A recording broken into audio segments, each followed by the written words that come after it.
আমাদের দলের সর্বভারতীয় সাধারণ সম্পাদক বলেছেন, সাংগঠনিকভাবে তিনি যা প্রস্তাব দেওয়ার দিয়েছেন, এবার ফাইনালি দলনেত্রী সেটা সিদ্ধান্ত নেবেন। এটা প্রমাণিত সত্য, মমতা বন্দ্যোপাধ্যায়কে সামনে রেখে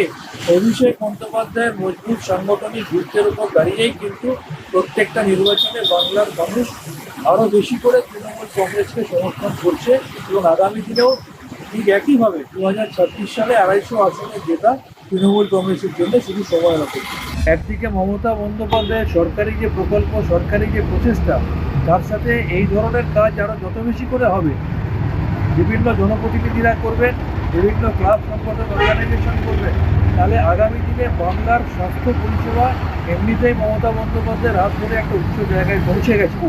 আগামী দিনে বাংলার স্বাস্থ্য ব্যবস্থা যে জায়গায় পৌঁছবে তার ধারে কাছে কোনো রাজ্য থাকবে না এবং কেন্দ্রীয় সরকারের উচিত হবে এই বাংলার মমতা ব্যানার্জির মডেলকে, অভিষেক বন্দ্যোপাধ্যায়ের মডেল